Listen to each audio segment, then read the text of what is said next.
আসসালামু আলাইকুম, সবাইকে স্বাগতম স্বপ্নকথা প্যারিস চ্যানেলে। আজকে নিয়ে এসেছি শীতের সবজি দিয়ে ব্রয়লারের মুরগি। ব্রয়লারের মুরগি কখনো এভাবে রান্না করে না খেয়ে থাকলে এভাবে রান্না করে খেয়ে দেখতে পারেন, ইউনিক স্বাদে আর মনে রাখার মতো। তাহলে চলে যাই মূল রেসিপিতে। এখানে আমি কিছু মুরগির মাংস নিয়েছি, আর টুকরোগুলো বেশি বড় করে নিই, মিডিয়াম সাইজ করে টুকরো করে কেটে নিয়েছি। এখন এর মধ্যে দিয়ে দিব সয়া সস, 2 টেবিল চামচের মতন সয়া সস। এরপরে দিব গোলমরিচের গুঁড়ো আধা চামচের মতন, লবণ আধা চামচ, 1 চা চামচ আদা বাটা ও 1 চা চামচ রসুন বাটা, 1 চা চামচ জিরে গুঁড়ো। এরপর দিয়ে দিব ময়দা, 2 টেবিল চামচের মতন ময়দা। এবার সব ভালো করে মেখে নিতে হবে। বেশ কিছুক্ষণ সময় নিয়ে মাংসটা ভালো করে মাখিয়ে নিব, যেন প্রতি টুকরোতেই মশলাগুলো ভালো করে লাগে। তো মশলাগুলো মাখানো হয়ে গেছে মাংসের সাথে। এখন 10 মিনিট ম্যারিনেট করে নিব। আর এই মাংসের সাথে যে সবজিগুলো দিচ্ছি, সবজিগুলো ফ্রোজেন এবং প্যাকেটের, আর একসাথে অনেকগুলো সবজি: আস্ত মটরশুঁটি, ভুট্টা, ব্রোকলি, হলুদ ক্যাপসিকাম, গাজর ও সোজা। আর এই সবগুলোই শীতকালীন সবজি। এবার চুলায় একটি পাত্র বসিয়ে গরম হলে দিয়ে দিব রান্নার তেল। এই তেলে মাংসগুলো ভেজে নিতে হবে। হালকা ভাজবো না, হালকার থেকে একটু বেশি ভাজবো।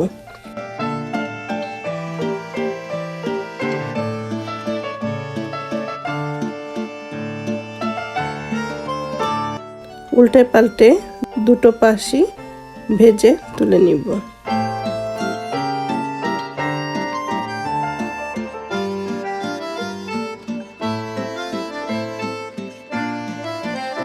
এই তেলের মধ্যেই আর একটু রান্নার তেল দিয়ে দিব এবং একটি পেঁয়াজ কুচি করে দিয়ে দিলাম।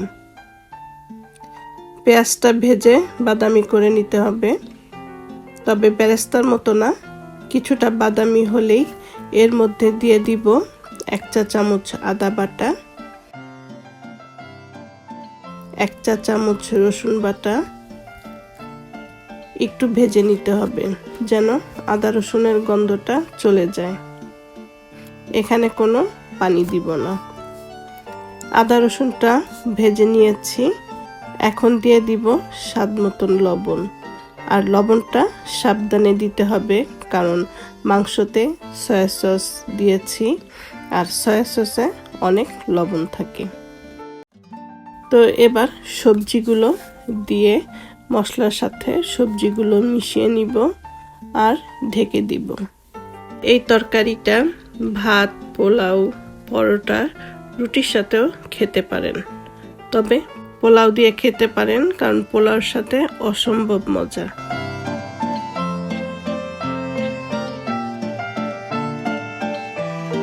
সবজিগুলো 80% সিদ্ধ হবে, তখন মাংসগুলো দিয়ে দিব। আর দিয়ে দিলাম 4টে কাঁচামরিচ। ঝাল খেতে চাইলে মরিচগুলো মাঝে কেটে দিতে পারেন। আমি মরিচের ফ্লেভারের জন্য দিয়েছি, তাই আর কাটিনি।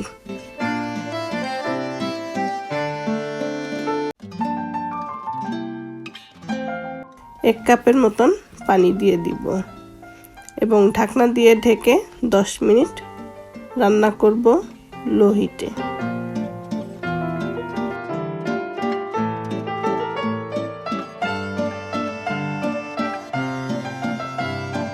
10 মিনিট পরে ঢাকনা খুলে 1 টেবিল চামচ সয়া সস দিয়ে দিব। সসটা সবজি ও মাংসের সাথে মিশিয়ে দিয়েই চুলা অফ করে দিব। আর হয়ে গেল আজকের সবজি দিয়ে মুরগির মাংস। তো আশা করি আজকের এই রেসিপিটা আপনাদের ভালো লাগবে। আর ভালো লাগলে অবশ্যই স্বপ্নকথা প্যারিস চ্যানেলের সাথে থাকবেন। আবারও কোনো এক রেসিপি নিয়ে হাজির হয়ে যাব। ভালো থাকবেন সবাই। আল্লাহ হাফেজ।